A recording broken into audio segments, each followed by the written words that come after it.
Thanks for joining us from the Ohio AgNet Voice with the News You Trust studio, sponsored by Grain Equipment Company, where innovation meets execution. I'm Dave Russell. A new report confirms continued strong demand for cattle and beef. One expert says, taking a look at Friday's USDA report on cattle feedlot activity, the key takeaway is that, prices are still strong for feeder cattle, for fed cattle, and for wholesale beef prices. So as a result, we're still seeing a steady stream of animals coming into and being marketed from feedlots. USDA livestock analyst Michael McConnell, September placements into feedlots 2.16 million head, down 2% from a year ago. Marketings out of feedlots up 2%, leaving feedlots October 1st with 11.6 million head, almost exactly the same as a year ago. But Michael says of that number, 39.7% were heifers. Last October, it was an even 40. Which might be an indication perhaps that more heifers being retained by producers for breeding. With emphasis on the might be and the perhaps. Yes, there are fewer heifers in the feedlot inventory. But at the same time, it's not necessarily showing any real strong signs of a trend of major heifer retention. This is Gary Crawford reporting for the U.S. Department of Agriculture. Economists say corn farmers could be in for their worst year in close to 2 decades. In its latest assessment of economic conditions, the Federal Reserve reports that crop prices remain unprofitably low. Michael Langmeier, a professor of agricultural economics at Purdue University, says last week's Federal Reserve latest beige book largely confirmed things we were already thinking. Langmeier says this is one of the worst years for corn and sorghum prices since the ethanol boom began in 2007. Langmeier says high input costs following COVID-19 have created more of a difficult environment for row croppers, though the decline in crop prices has provided a boom to the livestock industry by lowering feed costs. Well, several factors are at work keeping food price inflation under control. In the year 2022, the food we bought at the grocery store went up in price by 11.5% and up another 5% last year. But what about this year? Grocery prices are predicted to increase by 1.2%.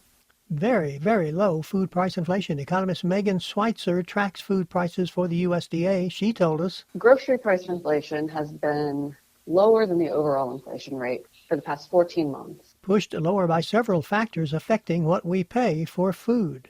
We've seen energy prices decrease by 6.3%. Gas prices, which is a subcategory of energy, is down over 15%. And then prices for unprocessed agricultural commodities, so those raw products off the farm, prices are essentially flat for those products over the year.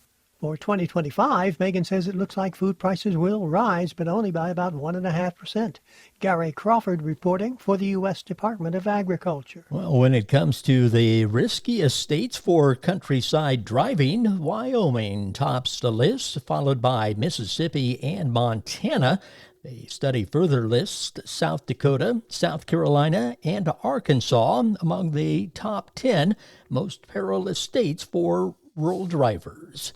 And drought conditions are worsening in Louisiana, where cattle producers say some land has deep cracks that can break ankles, and water troughs have been put out where they've never been needed before. Exceptional drought conditions continue to impact nearly 3/4 of the state of Louisiana. Shannon Midkiff, a cow-calf producer in DeRidder, Louisiana, says the drought has impacted his operation tremendously this year. The markets, they're coming up next. Hi everyone, this is Dale Minio from the Ohio AgNet. For a quarter of a century, I powered my truck with biodiesel, traveling the state promoting agriculture. Biodiesel is a reliable, high-performance fuel that works in any diesel engine without modification. The best part is that with every mile driven, I'm fueling the economy, doing good for the environment, and supporting soybean farmers.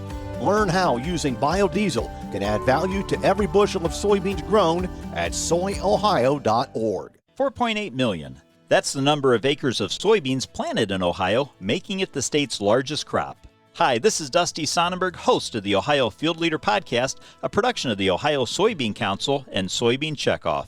Join me as I visit with agricultural leaders and researchers to discuss soybean production, best management practices, precision ag technology, and environmental and water quality topics. Listen wherever you get your podcast, the Ohio Field Leader Podcast. The market's brought to you by Seed Consultants, simply better performance, online at seedconsultants.com. At the Board of Trade, December corn 410 3/4 down 4 1/2. March corn 424 3/4 down 4 3/4. November soybeans 974 down 13 3/4. January soybeans 986 down 11 1/2. July wheat 597 3/4 down 8. At the Mercantile Exchange, October cattle 190.17 up 47 cents. December hogs 80.62 up 95 cents. November feeder cattle 249.20 up 62 cents. This is the Ohio AgNet.